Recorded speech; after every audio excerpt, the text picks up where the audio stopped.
This impromptu gathering just got a whole lot better. These are for you. Really? Paper towels? What, am I gonna show up empty-handed? Found these in my car. It was either this or 4 loose French fries. Bagels. Come on, man, anybody can bring bagels. These are perforated, okay? That means you can tear off smaller sheets.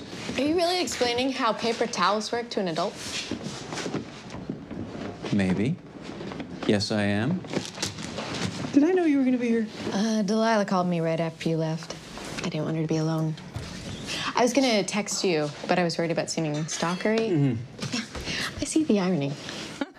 This show looks so good. What you just watched, that's a clip of episode 2 for ABC's A Million Little Things, a show with the message that friendship is not just one big thing, it's a million little things all together. And this morning we are joined by one of the cast members, James Roday, who had the paper towels in the scene you just watched. He plays the character Gary. Your character has cancer. Your friend has just lost his life to suicide. Lots of heavy emotional topics. Talk about this character that you're playing in the show. Well, luckily he also knows how paper towels work, and that lightens the load a little bit for him, knowing that no matter what, you know, you can tear off a smaller piece if you need to. You know, he's the closest thing to a clown that this group of friends have, but because of what he's going through with his own life, that's kind of been tainted, and he's become a bit of a cynic.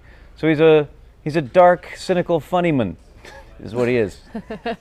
And watch the full trailer this morning, and like we've been talking about, it goes into a lot of heavy topics: love, loss, suicide, friendship. Has this show changed the way that maybe you operate in your day-to-day life with family and friends?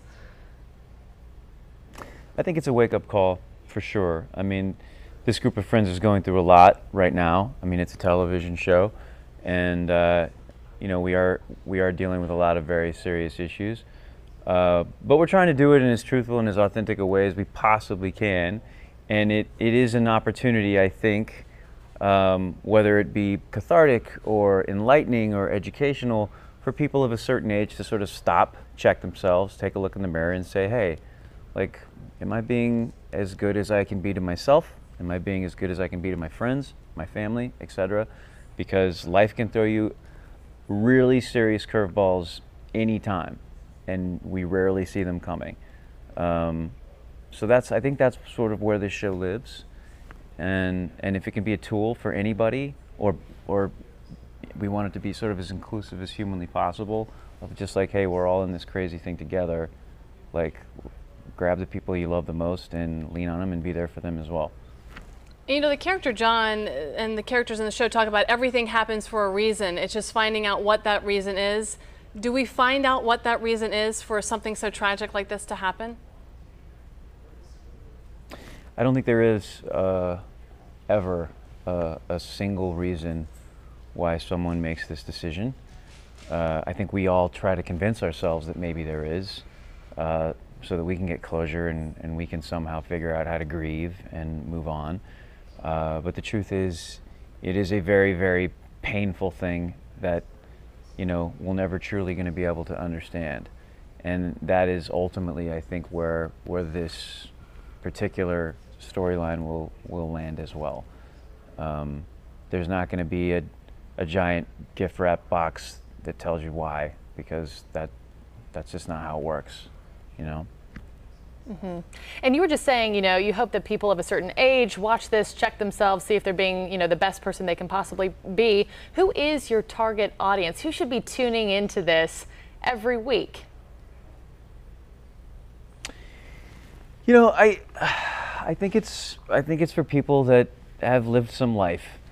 I mean, obviously we want everybody to watch this show, but I think, you know, those of us that are sort of knocking on the door of middle age and have been through some stuff, and have experienced love and loss and those things that you talked about, are the perfect audience for this show.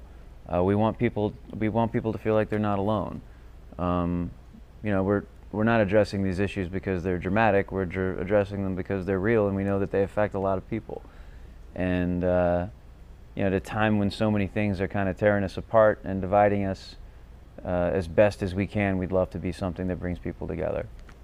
And James, you touched on it there. What do you hope viewers walk away with you're starting a lot of conversations. This show is starting a lot of conversations. Yeah, it's good to be a part of any dialogue, and that doesn't mean that everybody has to be on the same page. But these are issues that I think need to be we need to talk about suicide. It's becoming a pandemic, and especially lately, it feels like, you know, it's uncomfortably present. Cancer is always something that we need to be talking about and learning about and keeping on the forefront. Depression is another issue that's very, very real and affects a lot of people and is still stigmatized, especially in this country. So yeah, we need to be talking about these things, and we need to be honest, and we need to feel like it's okay.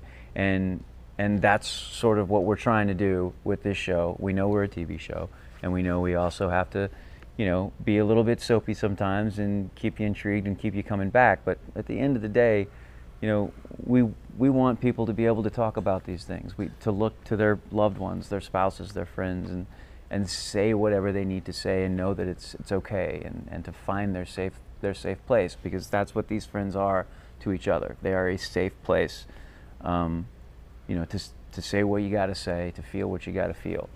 All right. Well, James Roday, yeah, sparking that human connection. We so appreciate your time, and we're looking forward to the show. You can see that episode on Wednesday at 9 o'clock Central Time right here on KOCO 5.